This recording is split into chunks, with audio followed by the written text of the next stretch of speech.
দ্বন্দ্ব সমাস। দ্বন্দ্ব সমাস তার নামই হচ্ছে দ্বন্দ্ব। এক জিনিস সবসময় তোমরা মনে রাখবে যে একসাথে দুই নৌকায় পা দিবে সে কিন্তু সবসময় ঝগড়ার মধ্যে থাকবে। বলে না যে একসাথে যে দুইজনকে বিয়ে করে ফেলে, ধরো একটা লোক দুইজনকে বিয়ে করলো, তাহলে সে সবসময় কি প্যারার মধ্যে থাকবে, বড় বউয়ের প্যারা বা ছোট বউয়ের প্যারা। বড় বউ বলবে ছোট বউয়ের কাছে যেও না, ছোট বউ বলবে বড় বউয়ের কাছে যাওয়া যাবে না। তাহলে এই যে দ্বন্দ্ব, তার নামটা এই জন্যই দ্বন্দ্ব, কারণ সে একসাথে দুই নৌকায় পা দেয়। ঠিক আছে, দ্বন্দ্ব সমাসের কাজই হচ্ছে সে একসাথে দুইজনকে চায়, তার দুইজনকেই দরকার। কারণ দ্বন্দ্ব সমাসের উভয় পদ প্রধান, সে পূর্বপদকেও তার দরকার, পরপদকেও দরকার। আমরা জানি সমাসের প্রত্যেকটাকে দুই ভাগে ভাগ করা যায়, সামনে যে থাকে পূর্বপদ, পরে যে থাকে পরপদ। আর এই দ্বন্দ্ব সমাস কাউকে বাদ দিতে পারে না জীবন থেকে, তার দুজনকেই দরকার, আর একসাথে দুজনকে নিয়ে চলা তো যাবে না।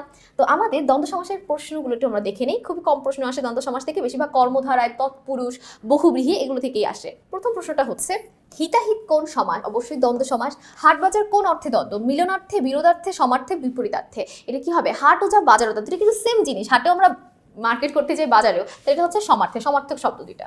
দ্বন্দ্ব সমাসের বিপরীত অর্থ প্রাধান্য সমাস কোনটি? দ্বন্দ্ব সমাসে কি করে? একই সাথে দুইজনকে প্রাধান্য দেয়, উভয় পদ প্রধান। আর বহুব্রীহি কি করে? সে কাউকেই প্রাধান্য দেয় না, তার জন্য কেউই প্রধান না। ঠিক আছে, তাহলে দ্বন্দ্ব সমাসের বিপরীতার্থক প্রাধান্য সমাস হচ্ছে বহুব্রীহি সমাস। নিচের কোনটি অলুক দ্বন্দ্ব? অলুক দ্বন্দ্বটা কিন্তু খুবই গুরুত্বপূর্ণ একটা প্রশ্ন। আমি যে 4টা বা 5টা প্রশ্ন টাইপে রেখেছি, এই 5টা প্রশ্ন করলে দ্বন্দ্বের সব বেশি ক্লিয়ার হয়ে যাবে।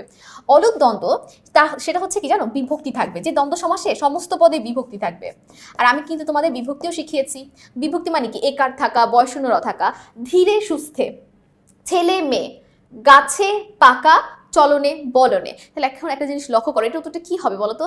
চলনে বলনে, গাছে পাকা। গাছে পাকা তো আর এখানে আমাদের এটা দ্বন্দ্ব সমাসই না। গাছে পাকা দ্বারা তো গাছকেও বোঝায় না, পাকাকেও বোঝায় না। এটা অলুক, এখানে একটা একার আছে, কিন্তু এটা কিন্তু তৎপুরুষ, কারণ এটা পরপদকে প্রাধান্য দেয়।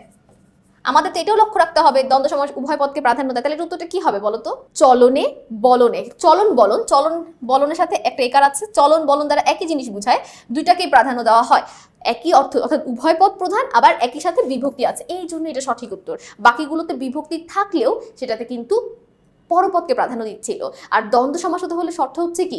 উভয় পদকে প্রাধান্য দিতে হবে। আর ছেলে মেয়েতে তো কোনো বিভক্তি যুক্তই হয় নাই, ছেলে বানানে অলরেডি একার ছিল, এটা নতুনভাবে যুক্ত হতে হবে।